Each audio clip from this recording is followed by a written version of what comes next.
kogumispäevik. Tere armsad kogumispäeviku saate kuulajad. Mina olen Mari-Liis Jääger ja täna räägime, mis asi on coaching, mis kasu sellest saab, kuidas leida sobivat coachi ja kui sooviks ise coachiks hakata, et kust siis pihta hakata. Ja selle teema avamiseks kutsusin ma stuudiosse Oliver Egliti, kes siis on sertifitseeritud coach ja samuti International Coach Federation liige. Ja samuti on tal pikaajaline kogemus suurte tiimide ja ka enda ettevõttes investeeringute juhtimiseks. Lisaks käib ta tööl, ta võib-olla ise päris avab, et on riigitöötaja ja on ka 3 lapse isa, abikaasa ja jooksnud üle 20 maratoni. Tere tulemast, Oliver! Tere ka minu poolt, et võtab sõnatuks see, mis sa sisse juhatasid, aga tegelikult, et ega igapäevaselt teed oma asju, teed neid asju, mis sulle meeldib ja seda tegelikult ei tundu väga palju. Jaa, aga mis on see, kus sa igapäevaselt tööl käid, et see on päris pikk nimetus oli see, aga mis see sisu võib-olla on? Jaa, et igapäevaselt töötan riigisektoris, ministeeriumite ühendhoones, siis Suur-Ameerika 1. Et olen olnud varasemalt Keskkonnaministeeriumis, nüüd olen regionaalne põllumajandusministeeriumis, aga tegelenud siis riigivara küsimustega. Varasemalt ennem seda siis olen ka veel Tallinna linnas töötanud ja samamoodi erinevad riigivara ja ütleme siis ehituse, halduse ja nendega seotud küsimused on põhiasjad, mis on töölaual. No väga hea, aga kuidas sa siis coachinguni üldse sattusid või millal see teema sind huvitama hakkas? Sellega oli niimoodi, et ma olen juht, kes on siis alustanud küllaltki noorelt, et nagu ikka siis kipub olema, et siis keegi, kes on osakonnas selline natuke tublim ja hakkavam, siis sellele ühel hetkel öeldakse, et kuule, et kas sa oleksid valmis ka siis teatud üksust või osa sellest osakonnast juhtima. Et mina olin siis, kui ma õigesti mäletan, siis kas võib-olla 24 või 25 aastane ja sealt mul juhiteekond sai alguse. Ja ühel hetkel siis juba päris mõnda aega juhina tegutsenud, tekkis võimalus ühte juhtimisprogrammi minna. Osalesin seal ja siis selle programmi raames pakuti ka coachingut kõigile osalejatele. Ja sealt ma sain enda esimese coachi ise, esimesed kogemused coachinguga ja tegelikult läbi nende coachingu sessioonide ka järgmised karjäärivalikud, järgmised mõtted mul sealt ka tekkisid. Ja siis ühel hetkel, kui tuli järgmine programm, mis oli siis professionaalse coachi programm ja samamoodi siis kandideerisin sinna programmi, ise juba huvitunud coachingust, juba näinud, kuidas see töötab ja sealt juba siis edasi, et see oli circa 5 aastat tagasi. Aga mis asi see on, mis see coaching üldse on ja kas eesti keeles on mõni hea vaste ka sellele? Vaste osas võib-olla kõigepealt ütleks ära, et ega head eestikeelset vastet ei ole, et on proovitud mugavdada eesti keeles, et kasutada sõna coaching või siis coach. Et see on lihtsalt, aga jah, et see ei ole väga laialdast kasutust leidnud, et ja siis on ka võib-olla kasutatud veel sõna arengutreener, arengutreening. See juba on minust päris hea. Mis juba annab seda edasi. Ja ütleme, selline nõustamisteenust, ta ei ole, et see ka päris ei sobita. Ma ise mõtleks, et on nagu selline nagu teatud finantsmaailma terminid on, mida sa ei saagi otse eesti keelde tõlkida. Et võib-olla see coaching ongi kõige parem. Jah, aga coach võib-olla ka spordi mõttes on ju võib-olla sealt hästi tulnud, et jällegi see treeneri vaste on ju. Aga mis siis coaching on? Et coaching on eelkõige siis 2 inimese võib ka olla muidugi loomulikult ka meeskonna ja suurema grupi siis vaheline partnerlus. Ehk et ta tegeleb eelkõige siis tänase hetkega ja tänasest hetkest edasi. Ehk et kõigi nende teemadega, mis siis inimese laual või mõtetes on, et saada selgust, saada siis sellist uut lähenemisnurka coachi abil kindlasti on. Aga eelkõige siis püüame võimestada neid teadmisi ja oskusi, mida juba inimeses endas on olemas. Et coach ei ole mentor, et mis nende vahe on, ma just tahtsingi küsida. Et kui mentor on, ütleme, kogenud ekspert või mingis valdkonnas hästi tugev, siis coach ei ole see, kes nüüd ütleb, et see suund on õige või sa peaksid tegema nii või et ma oma kogemusest tean, et nii on mõistlik sellises olukorras käituda.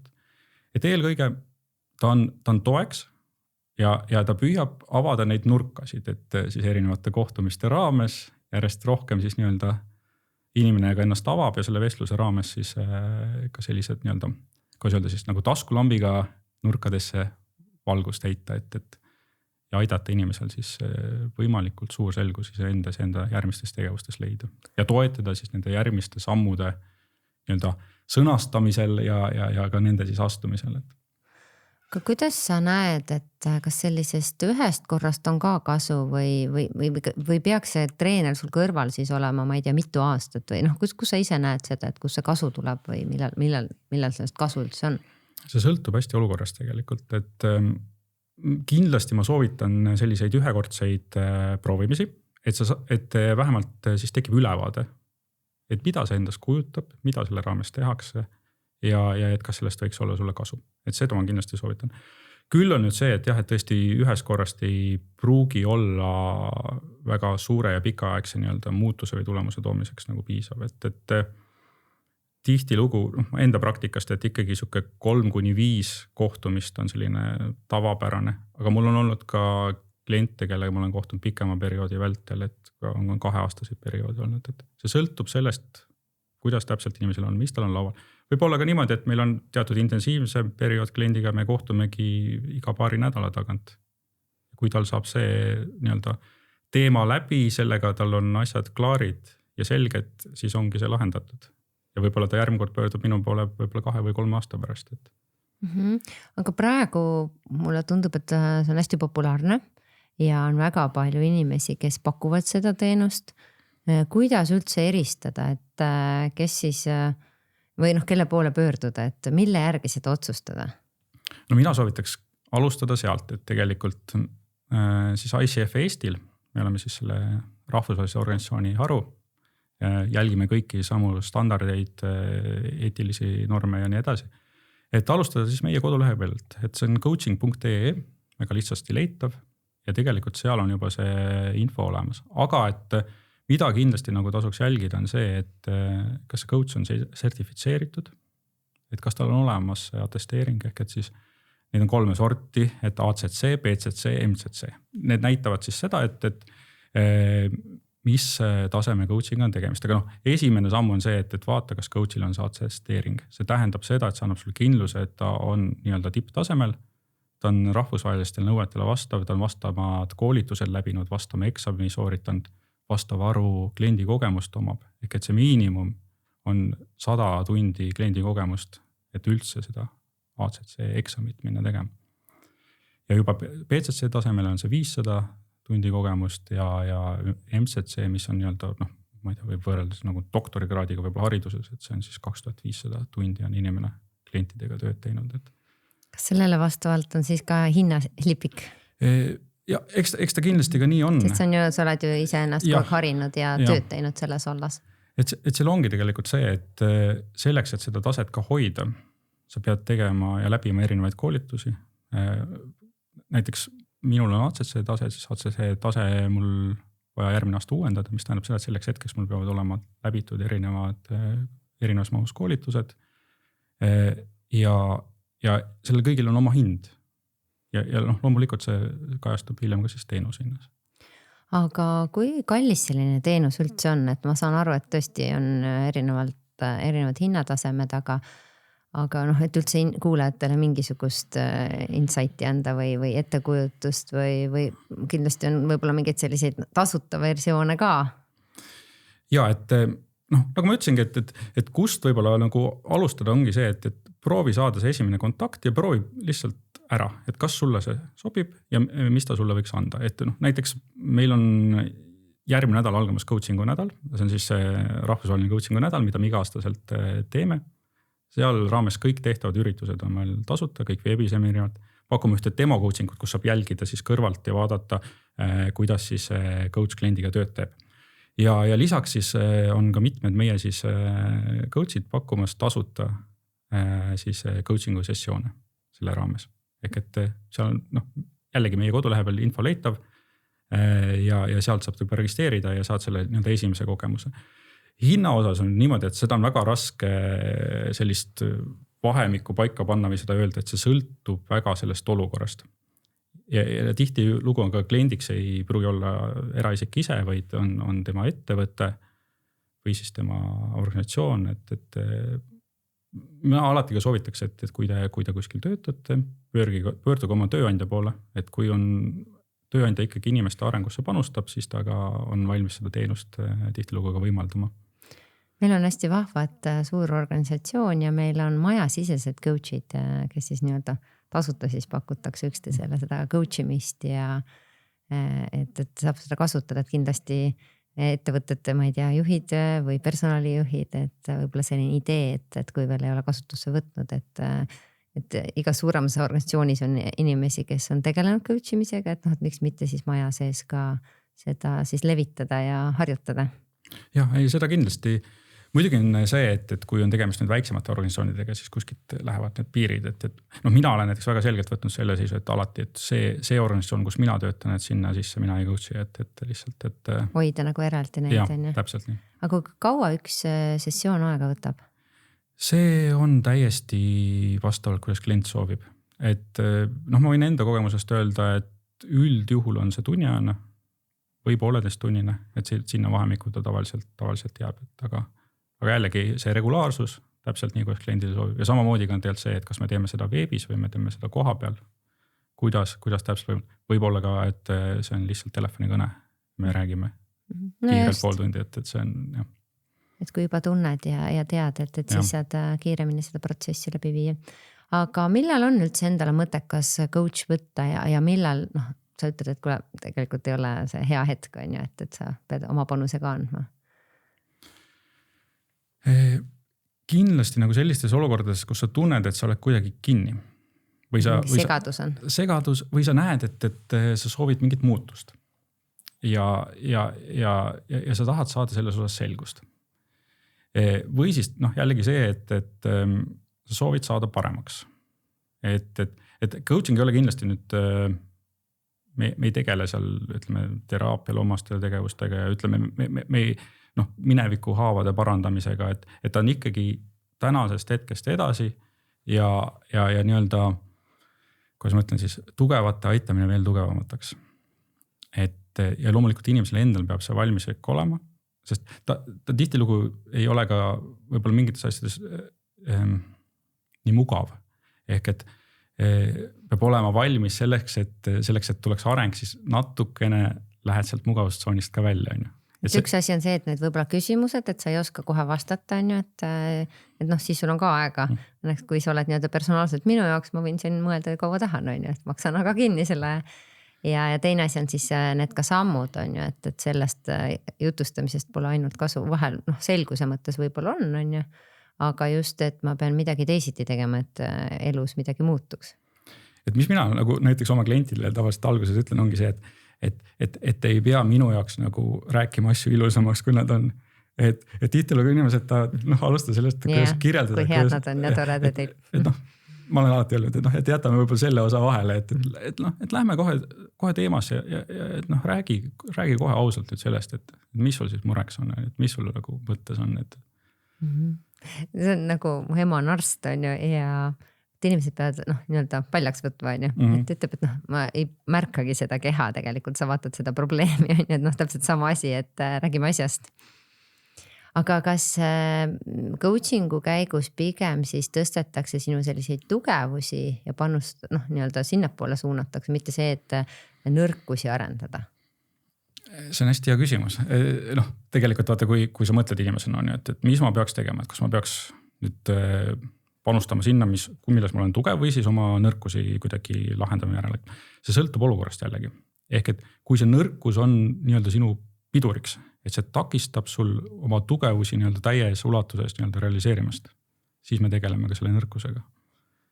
Et aga üldjuhul elus ikkagi inimesed teeb õnnelikuks inimest see, et kui ta tegeleb sellega, millest ta on hea. Aga vahel võivad olla need teatud väiksed pidurid on inimestel, mida siis läbi coachingu saab lahendada. Ehk siis võimestamine ka. Aga kui nüüd mõni meie kuulaja mõtleb, et kusjuures ma olen ise korduvalt sellele mõelnud, et tahaks ise õppima minna.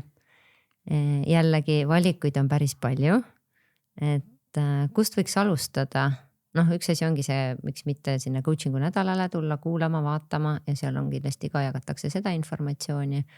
Aga kes sinna ei jõua, et kust võiks alustada?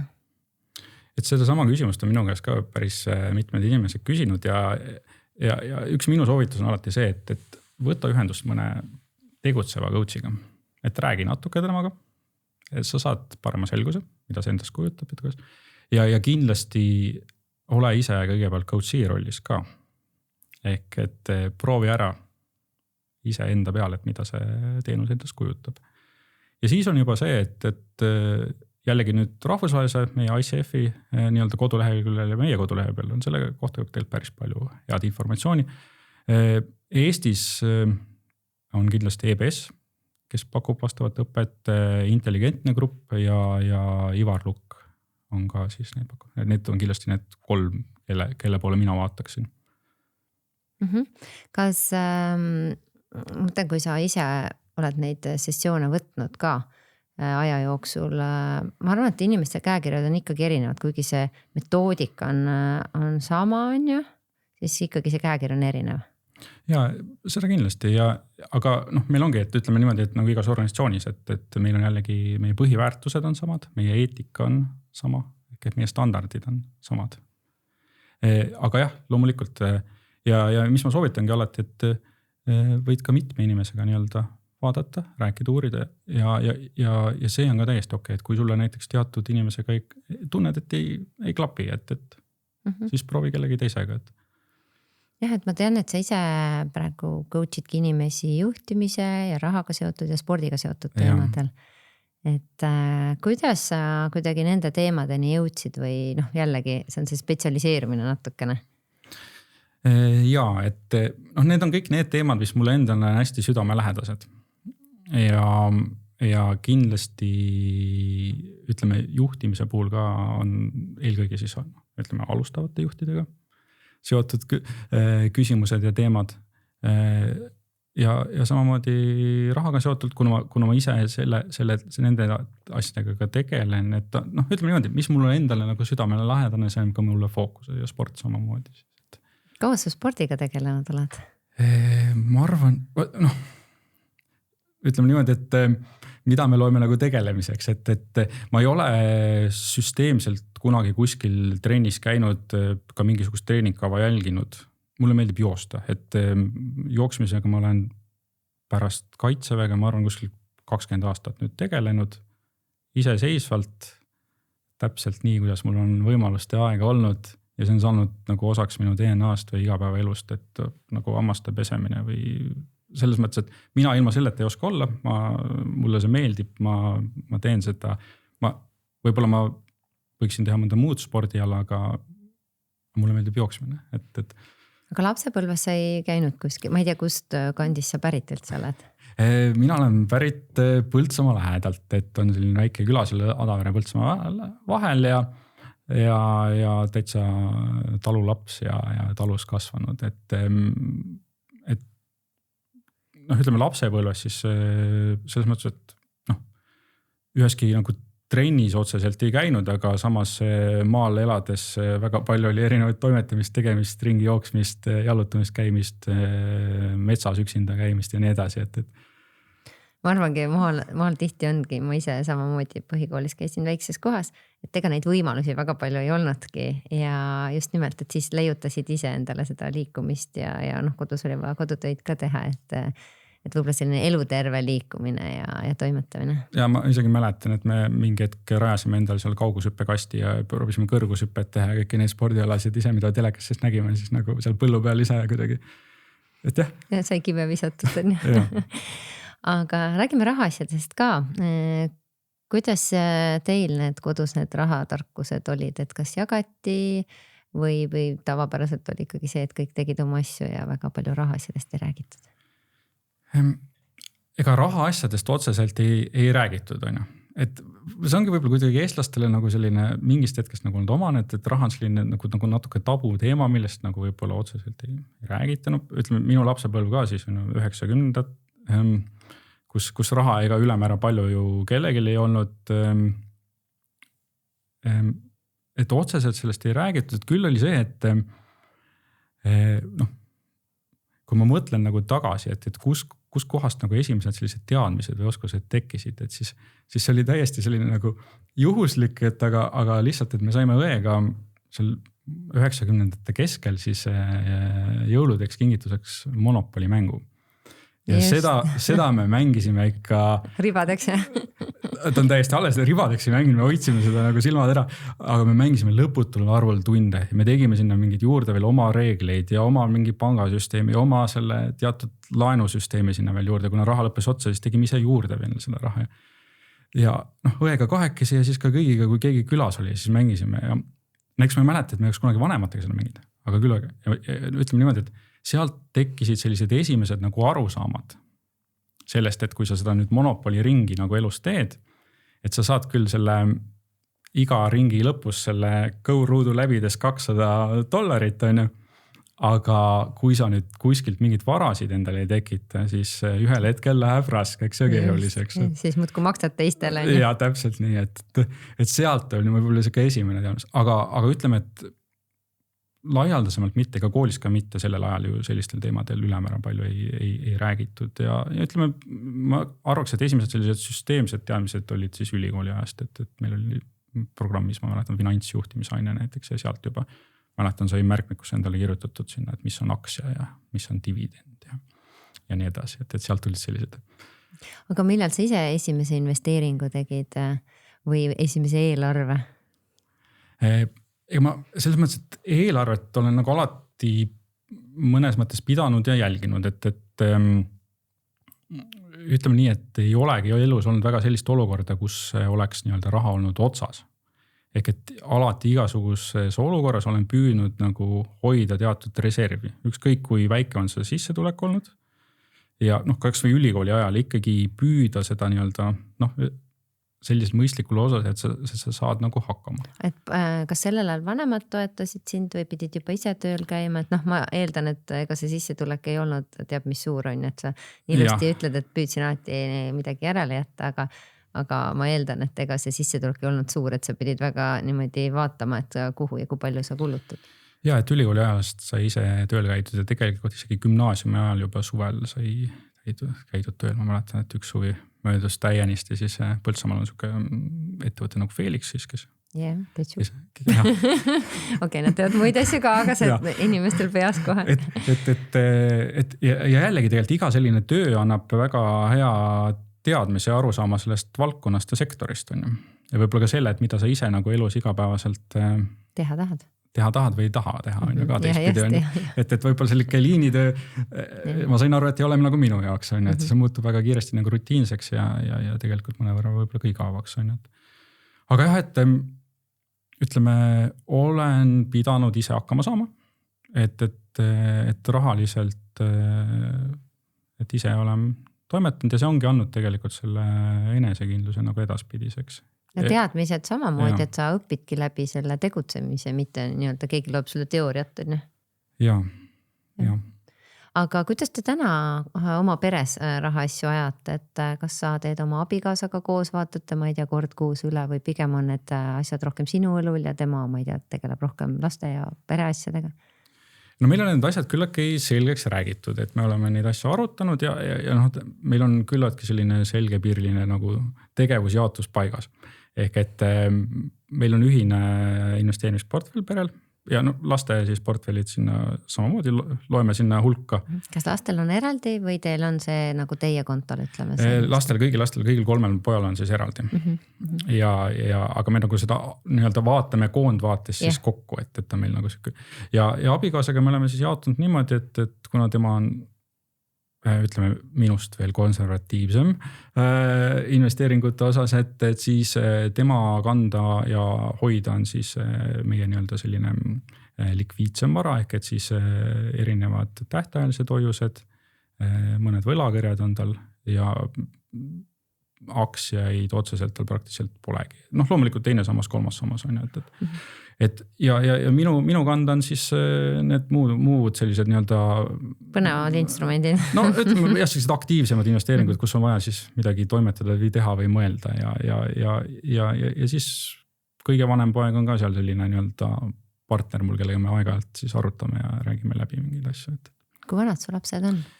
Et mul on kõige vanem on 12, siis keskmine on 7 ja kõige väiksem on 3. Aga kuidas sa neile hakkasid rahatarkust õpetama? Ja, et seal ütleme niimoodi, ma püüdsin seda teha samm-sammult ja mitte nii, et ma neile nagu õpetaks, vaid just see, et nad oleksid nagu kaasas ja neil endal tekiks huvi. Ja ega täna on see, et kõige väiksem 3, et tal portfell on ju, sellega toimetan mina on ju. 7-sega teatud asjad ma arutan juba läbi. Meil seisabki nüüd see nädal ees üks, ta tahtis, et vaataks midagi uut portfelli. Et siis vaatame natuke siin ettevõtete koduleheküljesid, millega mingi ettevõte tegeleb. Meil poistel on siis niimoodi, et poisid ainult Balti börsil toimetavad, et sellise nii-öelda kokkuleppe oleme nendega teinud. Ja vanema pojaga on siis niimoodi, et tema siis selle aasta algusest võttis enda portfelli juhtimise enda kätte. Tõesti uskumatu, ma olen 12 ja juhib juba, toimetab ise. Aga see oli jällegi, et see tuli samm-sammult, et ta jälgis oma portfelli juba varasemalt on ju, et mis me olime sinna ostnud ja loomulikult kõigile poistele meeldivad laekuvad dividendid. Ikka kui raha tuleb. Ja ütleme nii, et see tulebki nagu samm-sammult ja peamine eesmärk on siin see, et sel hetkel, kui ta on täiskasvanud, et siis tal on olemas teadmised ja oskused. See, kui suur see portfell selleks hetkes on, ei olegi minu jaoks nii võib-olla tähtis, aga just see, et tal on need teadmised ja oskused, et ta saab hakkama. Kui palju te kuus lastele siis raha annate?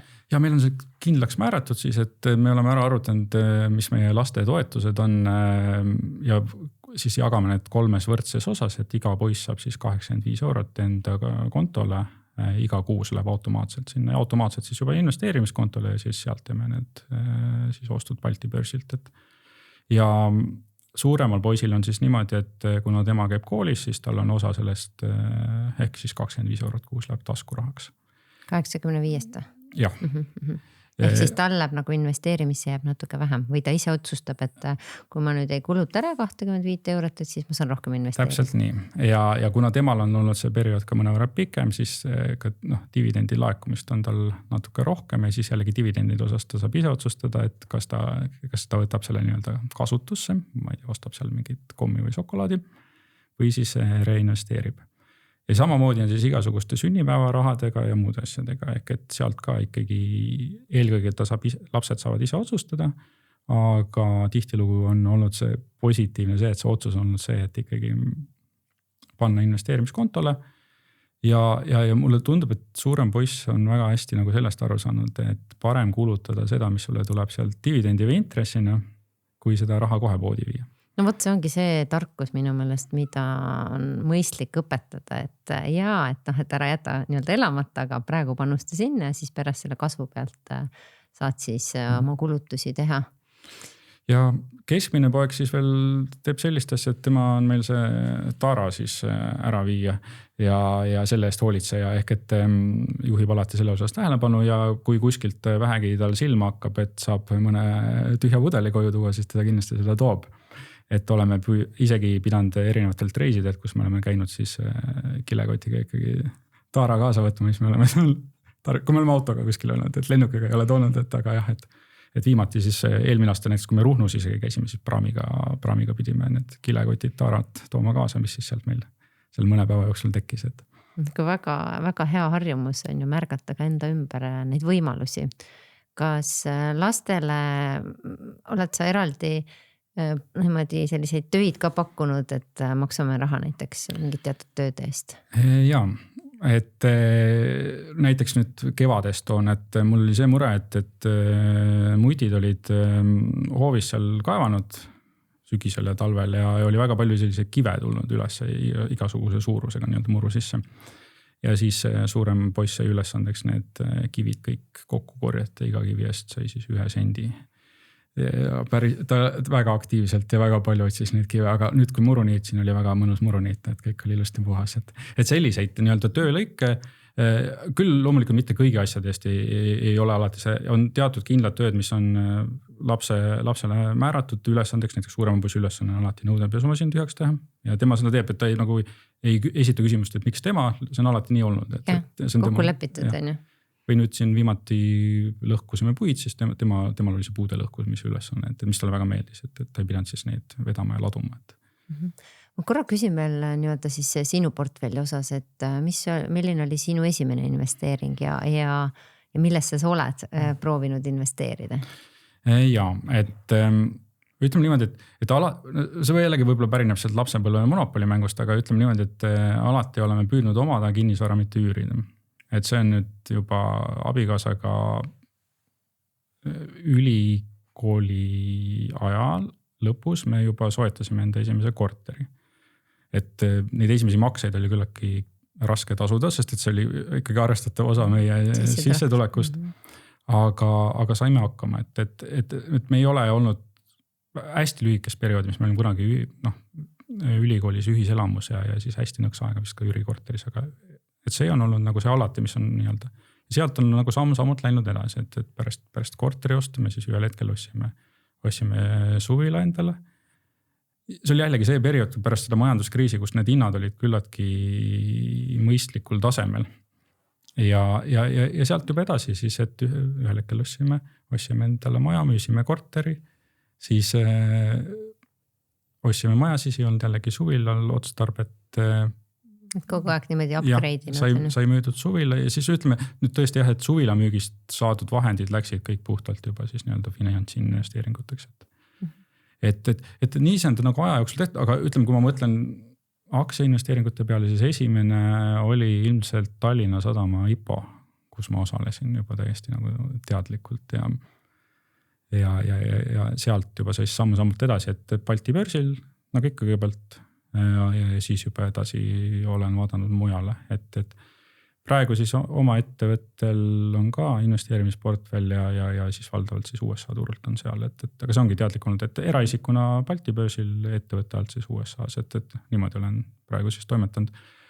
Kui nüüd mõelda muude valdkondade peale, siis et ega väga palju mingeid muid valdkondi polegi olnud, et ma olen mingid asjad enda jaoks nagu välistanud, et millest krüptost ma aru ei saa, ma võin kohe öelda, et ära torgi seda, millest aru ei saa. Ja ma ei olegi püüdnud nagu sellest aru saada, et ma olen siin nagu, ma päris sellise seisukohal ei ole nagu Warren Buffett, kes mõtleb, et see on Buffett on öelnud, et see on rotimürk või midagi taolist, aga lihtsalt, et ma ei ole nagu pannud energiat sinna, millest mina nagu ei mõista aina, ja samamoodi on ühisrahastus minust mööda läinud ja võib-olla iduinvesteeringud on mööda läinud minust.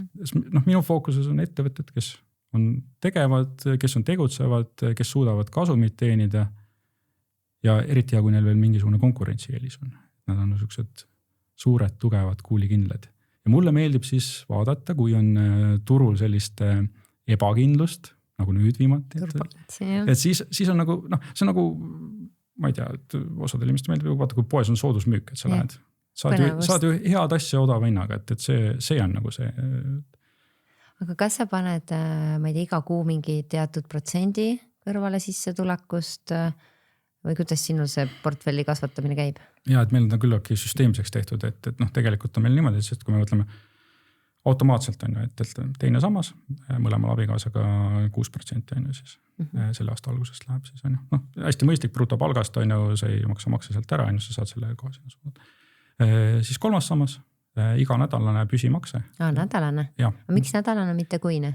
Sellepärast, et jällegi, see on selline mõtteviisi küsimus, aga lihtsalt, et lihtsalt hajutada seda ajas ära lihtsalt. Ja ütleme, kui ta on iga nädalane, siis ta sind ei häiri ja ei sega. Sõltub, kui suur see on ju. Ei, ta on täpselt nii suur, et ta tuleks aasta lõpuks täis see maksimummäär, mis sinna on võimalik panna. Siis, ja. Kuna mul abikaas on õpetaja, siis tema nagu palgatööna saadud sissetulek võib-olla nii suur, et ma olen vahel ka siis kolmanda sambasse nagu andnud talle vahendid, et ta saaks ise siis suunata kolmandas sammas. Et see on teine ja kolmas ja siis on nüüd järgmised tegevused on see, et kuna meil on 3-lapseline pere, siis meil on see veel lisaks lastetoetusele on see suure pere toetus, et see läheb ka siis nii-öelda selline meil pere investeerimisfond on tehtud, et see 450 € läheb iga kuu sinna. ja siis on ise ma suunan siis veel praegusel hetkel vist kas 500 eurot iga kuu läheb siis nii-öelda täiendavalt veel muudeks investeeringuks. jah, et on aga need summad võivad ajas muutuda, see sõltub olukorrast. Ja ütleme, mis on hästi nagu, see on ka mul võib-olla 20 aastat selline lähenemine olnud, et kui ma saan midagi erakorraliselt, ma ei tea, mingi tulemustasu, preemiat, teen mingisuguse tööotsa, mille eest saab eraldi tasu, siis see läheb alati investeeringuteks. Aga kui te nüüd näiteks lähete reisile, kas see või on sul tulnud ette olukord, et sa oled pidanudki võtma nendest investeeringutest või kui te, ma ei tea, olete siin elukohta vahetanud, suurema kinnisvara ostnud? Ja, et maja ostu puhul siis tegelikult tuli ikkagi investeerimisportfellist küllaltki palju võtta, kuna ka see oli selline ühekordne tegemine ja see nagu jällegi elu nagu kuidagi mängis hästi kätte, et me ostsime maja 2019 sügisel, võtsime väga palju portfellist, siis 20 kevadel, kui tuli see koroona kukkumine, siis meil tegelikult kõike seda vaja ei läinud nagu seal sisustuse muude asjade peale ja siis sai jällegi ennast sisse ostetud. Õigel ajal väljuda. Aga see oli juhus, see oli täielik juhus, et selles mõttes, et see ei ole mingi teadlik tegutsemine, aga lihtsalt, et elu vahel mängib kätte mingid võimalused. Aga jah, sellistes olukordades oleme ka portfellis võtnud, aga mitte reisi jaoks loomulikult, et selle jaoks on omad reservid. Ütleme niimoodi, et võib-olla mis ma jätsin ütlemata on see, et meil on ka selline nii-öelda kogumishoiuse laad. Meelerahufond. Et seal on ka teatud nii-öelda piirmäära on meil pandud paika, mis seal peaks olema ja kui sealt võtame ära midagi, siis me kindlasti ennem ei suuna uutesse investeeringuteks, kui see nii-öelda täitub jälle. On täitunud, on jah, täpselt. Aga mis see eesmärk on, kuhu te liigute? On teil mingi rahaline number, kui suureks seda portfelli tahate kasvatada või pigem ongi see, et teadlikult mingi osa sissetulekust ja nii-öelda see kasvab nagu kasvab seal? No tegelikult on ju see, et kui sa mingit rumalusi otseselt ei tee, siis see kasv on ju paratamatu on ju. See tuleb nende tegevustega kaasa, kui sa süsteemselt tegutsed eesmärgi suunas, siis see lihtsalt juhtub. Et meil ei ole numbrilist eesmärki, et ühel hetkel, kui portfell jõudis 6 kohaliseks, et siis tegelikult ma ütlen ausalt, minu jaoks otseselt ei ole vahet, et mul ei ole seda nagu osadel on, et ma ei tea, ma pean saama miljonid täidetud selliseks aastaks näiteks. Otseselt ei ole vahet, on see ühel hetkel siis 900 000 või 800 000 või on see aasta hiljem või aasta varem, see tegelikult ei oma ju tähtsust, et tegelikult on see, et kui portfell on juba teatud suuruses, siis ühel hetkel, et ega see, ta liigub edasi, kui sa jätkad seda tegevust ja see ei ole nagu eesmärk oma, et eesmärgid on kuskil mujal. Jaa, võib-olla räägi oma eesmärkidest, kuhu sa liikuda tahad. Sa oled ka ju nii-öelda coachina kindlasti seadnud neid eesmärke ja mõtestanud neid. Ja, et seal on nüüd muidugi, kui võtta nüüd lauale elu eesmärgid, mis on, et siis 3 lapse isana, siis vahel ma mõtlen isegi, et eesmärk on, et olla selles hetkes, kus sa täna oled. Et olla kohal selles hetkes, et mul ei ole, et ma 10 aasta pärast pean... Elad tulevikus kuskil on ju. Et ma elan tänases hetkes ja eesmärk on teha neid asju, mis mulle meeldib ja saada paremaks nendes asjades, mis mulle meeldib teha. Aga see ei ole see, et ma ei sunni ennast nüüd, et ma pean tegema, ma ei tea, et ma pean kindlasti maratoni suutma alla 3 tunni osta. Ilmselt ma jooksesin mitte kunagi alla 3 tunni. Et aga ma teen lihtsalt seda tegevust, sest mulle meeldib see tegevus. Ja tõenäoliselt ka see, et olles 3 lapse isa, pead sa olema hea tervisi juures, et nad ka üles kasvatada ja tahaks näha nende lõpetamisi ja lapselapsi. Ja ei, seda loomulikult. Ja teisipidi ka see, et olla ise oma lastel eeskujuks. Et ega hästi raske on, kui sa ise istud diivani peal, et ütleda lastele, et mis sa oled nüüd seal arvuti taga või telefonis, et mine nüüd õue ja jookse seal põllu peal paar ringi. Aga küll nad väga hea meelega tulevad kaasa, kui ma ise lähen ka. Aga ega paljuks ei ole, teinekord ma lähen nendega jalgpalliplatsile, natukene 10 minutit mängin nendega, siis juba lähen ise muid toimetamisi tegema ja nemad jätkavad seal juba seda aktiivset mängu. Et see, vahel on see esimene samm sinna nagu õue minekus on, et võib-olla keeruline. Nagu trennigi minemisel vahel on see esimene samm keeruline. Aga ütleme nii, et minu jaoks kõige tähtsam on see meelerahu. Ehk et see igapäevane nagu sa tunne, et sul on rahumajas, et sul on asjad on nagu selged, asjad on paigas ja samamoodi on ka tegelikult ju rahateemadega, et sul on see kontroll, aga mitte kontroll raha üle, aga kontroll ka selle aja üle, mis tegelikult siis see raha sul annab ja võimaldab. Et ütleme niimoodi, et järjest rohkem ma tunnen, kui oluline on võimalus öelda ei. No vot, siin on see küsimus, et sa käid igapäevaselt ju ka palgatööl. Jah. Et kas see on siis, ütleme, kas sa täna vaatad oma portfelli, et kas sa saaksid öelda, et sa oled finantsvaba ja tegelikult sa ei peaks enam tööl käima või kuidas sa ise näed seda? Mul see finantsvabaduse termini väga imponeeri, et see on hästi siuke tunnetuslik on, et kui ma vaatan portfelli ja mõtlen, et meil on peres 5 inimest, siis kõik need 5 inimest peres ei ole siis nii-öelda finantsvabad, et me kindlasti selles tegevuses jätkame, aga see jällegi ei ole eesmärk oma ette. Ütleme nii, et kõige tähtsam on see, et me saame toimetada rahulikult, saame võtta vahel vaba hetke ja miks ma neid tegevusi teen, miks ma ka palgatööl käin, on see, et mulle meeldib seda teha. Mulle meeldivad need inimesed ja mulle meeldib tegelikult, miks mulle meeldib ministeeriumist, on see, et need tegevused, millega tegeleme, on väga suure mõjuga. Ehk et see minu jaoks on see käivitav jõud on see, et kas nendes tegevustes, mida teen, on mingi ühiskondlik mõju, kas ma saan teha midagi paremaks, et läbi coachingu ka, kas ma saan kellelgi teha head. Aga sa seda ei ole mõelnud, et tuleks nii-öelda sealt siis palgatöölt ära ja teeks rohkem coachingut? Ikka olen mõelnud, jah. Et ma ei saa seda nagu tuleviku osas välistada, et ma ühel hetkel seda teen. Eks see ongi, et vahel osadest asjadest, mis sulle väga meeldivad, on väga raske loobuda. Jah, ja need on ka pakuvad vaheldusrikkust, et kui sa ainult kogu aeg coachinguga tegeled, siis on jälle, et see nii-öelda see, ütleme tänane see palgatöö on ju, et seal pakub on hoopis teisi väärtusi ja õppekohti ja tõesti nagu sa ütled, et tagasiandmine riigile ka. Ja mulle juhi töö tegelikult väga meeldib. Üksinda, mida sa juhid seal?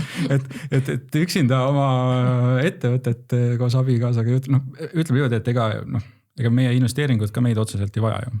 Et nad saavad ilma meieta võib isegi paremini hakkama koos meiega. Mul on nagu selline mingi uitmõte tuleviku osas, et keskmise pojaga kunagi ta rääkis ja arutles, et mida me võiksime teha, et siis on see, et me Rocca al Mares on see Audi maja, et siis ma olen talle lubanud, et kui ta saab täisealiseks, et me siis võtame sinna kontori ja siis tegeleme meie ettevõtte siis nii-öelda investeeringute juhtimisega, et aga see on siuke ilus unistus, et ütleme niimoodi jah, et tuleviku vaates võib-olla, et kui mõne pojaga õnnestub koos midagi ägedat teha, et või siis panustada mõne poja tegevusse ise, et siis see kindlasti oleks, kus ma olen ka veel valmis panustama. Ma just mõtlen, et ikkagi selline, ma ei tea, 40 tundi nädalas panustada palgatööle, et see võtab ikkagi hästi suur aja, et ongi, et seesama, et kuidas sa leiad siis aega lastega kõiki neid asju teha, nii sporti kui investeerimisest või üldse rahatarkusest rääkida, ise teha sporti, oma kalli abikaasaga teha midagi kahekesi on ju. Ja veel ennast kindlasti arendada ja aega ise endal, et kuidas see sinu päevakavasse mahub? Ja, see sõltub hästi periooditi, et mis mingi hetk on, et kui on koolivaheaeg, siis on ühtemoodi, kui on selline aktiivne tööperiood, siis on teistmoodi.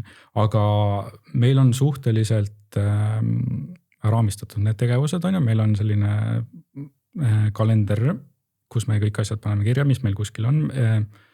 Ütleme nii, et pigem on see, et mille sa lõikad enda elust välja, et selle pead ka paikama. Mina olen näiteks välja lõiganud, ma ülemäära palju ei vaata erinevaid telesaateid, sinna mul aega ülemäära palju ei kulu näiteks. Ja siis on ka võib-olla teatud sellised, et kui on ikkagi lapsed on väiksed, on teatud perioodid elus on ju, ja ongi võib-olla teatud sellised asjad on.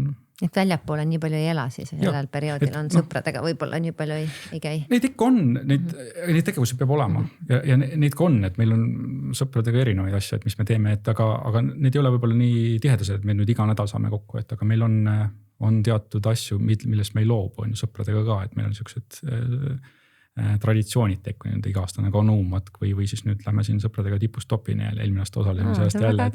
Et sellised asjad jällegi, et kõige tähtsam, mis ma olen ise nagu tundnud, et sa pead siduma neid asju oma vahel.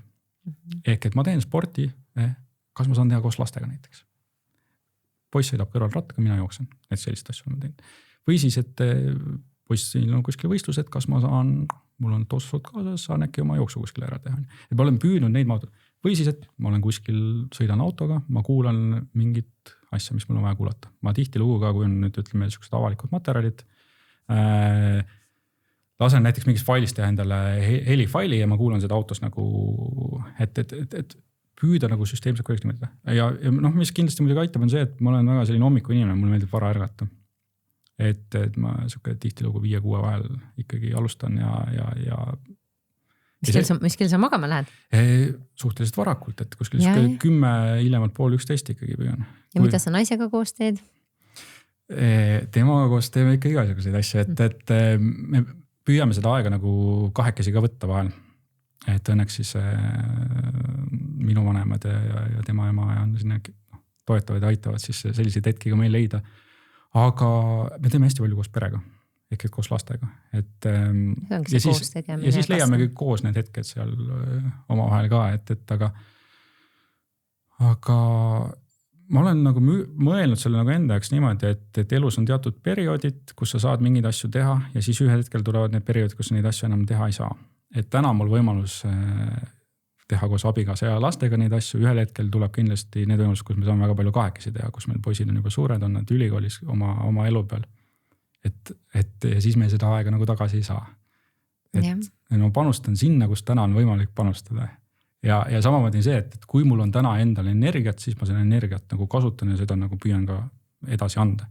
Ühel hetkel, kui ma tunnen, et mul seda energiat ei ole, siis ma kindlasti mingites tegevustes võtan kokku poole. Nii see paratamatult on.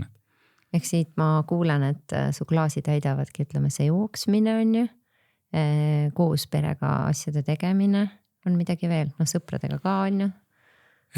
Ja tegelikult juhitöö ja coaching samamoodi.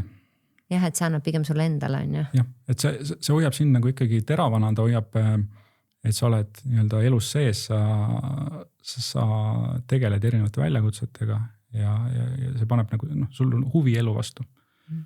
Sa enne nii huvitavalt ütlesid, et kui sa oled coachinud inimesi, et ühel või teisel moel jõuavad need teemad rahaga seotud teemadeni. Ja et natuke äkki räägi sellest ka, et just, et mida sinu see praktika on näidanud ja võib-olla siit veel mõned mõtted meie kuulajatele lõpetuseks, mille peale nad võiksid näiteks mõelda. Ja, et seal on tihtilugu, mis ma ise nagu hakkasin märkama, on see, et raha oli see, millest inimesed ülemäära palju ei tahtnud rääkida. Küll oli see nüüd jällegi faktor, mis neid takistas mingite järgmiste sammuste tegemises või siis tekitas seda ebakindlust näiteks töökoha suhtes või selle kaotamise suhtes, ebakindlust mõnda järgmist väljakutset vastu võtta, ja nii edasi ja nii edasi. Ehk et ma nägin seda, et raha oli see, mis hoidis inimesi kinni, aga jällegi teistpidi inimesed väga ei võtnud seda nagu teemana ette, aga samas jällegi paratamatult tahame või ei taha, see raha meid mõjutab. Ja ühel hetkel ma hakkasin ka küsimusi nagu selle kohta küsima inimestelt. Ja siis ka tegelikult tuli, et loomulikult, et kui inimene ei soovi rääkida sellest lähemalt, et siis me sellest ei räägi, aga kui inimene soovis, siis ka sealt nii-öelda need teemad edasi arenesid. Aga ütleme niimoodi, mis ma olen palju märganud, ongi see, et tihti lugu inimestel sõltub kõik sellest ühest sissetulekuallikast, sellest ühest palgatööst ja see hoiab inimesi hästi nagu kuidagi selle küljes kinni ja tekitab sellise ebakindluse tunde ja sellise ärevuse tunde. Ja eriti praeguses ajal, praeguses ühiskonnas on, et kõik on pidevas muutumises. Ehk et see on selline, et me võime tegeleda nende muude teemadega, aga me ei tohi seda nagu raha poolt jätta nagu fookusest välja. Et kui sa sellega ei tegele, siis tegelikult raha tegeleb ise sinuga on ju, Aga mida see kuulaja võiks meil siis teha või enda jaoks mõelda, et kui ta nüüd käibki ühes kohas tööl ja ta tegelikult pole päris kindel, et kas see töö veel jätkub või et ta võib-olla tahaks isegi edasi liikuda, aga ei julge seda sammu teha, et tulen ühest ära ja lähen teise, saan aru, et see polnud üldse see on ju. Esimene samm, et sa pead tekitama seda reservi endale. Ükskõik kui raske või vaevaline see on, alusta kas või 5 või 10 eurost, et tekita seda reservi endale juurde. Vaata, kus sa saad neid kulutusi võib-olla kokku poole veel tõmmata. Kindlasti on mõni koht veel, kust natuke annab lõigata. Ja mis ma nagu enda kogemusest ütlen, et ära keskenduda nendele asjadele, et põhimõtteliselt need asjad, sa võid mõelda, et võib-olla teised vaatavad, et oi, mis mul on nüüd seljas on või mis telefon mul on või mis sellise autoga ma sõidan. No, tegelikult teistel inimestel on oma mured, oma mõtted, oma hakkama saamisega probleemid, et ma ütlen, mina isiklikult kasutan ka telefoni, mille turvaväärtus täna ilmselt ma olen nulli lähedal, et on üle 4 aasta vana 200 eurone telefon, et mõtle need asjad läbi, mis sulle on oluline. Või mõtle kas või niimoodi, et kui sul täna nüüd see elukoht, kus sa oled, et seal midagi juhtuks, ma ei tea, suur veeavarii või tekiks tulekahju, et mida sa päästaksid, mis sa sealt kaasa võtaksid?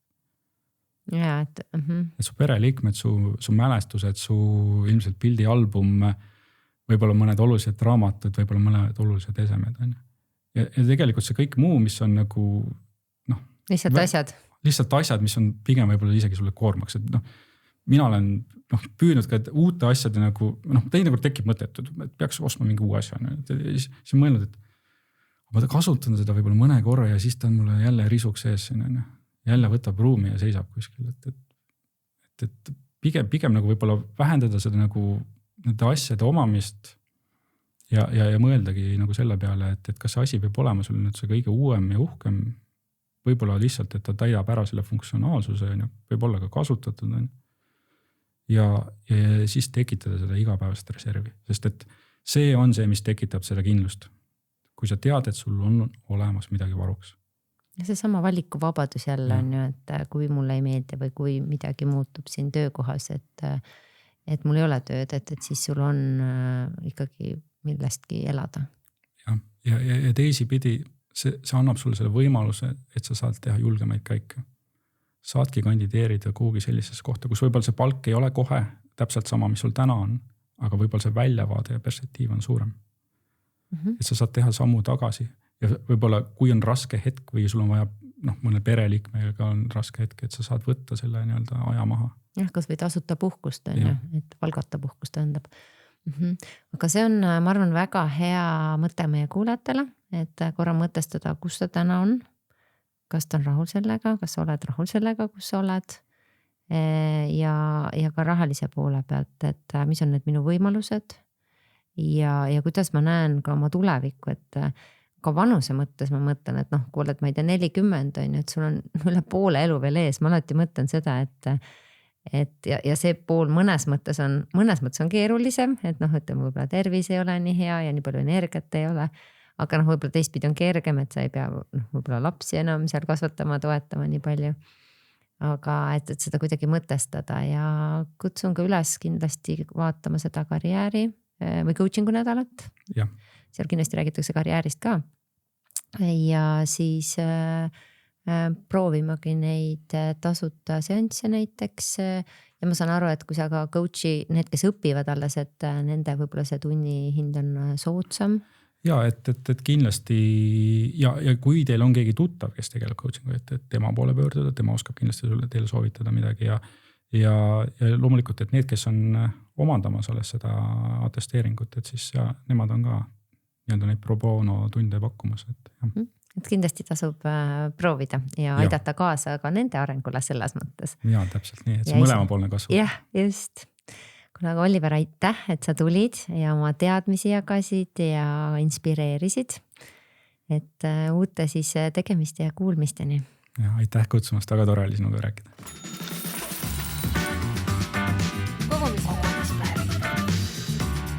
Kogumispäev.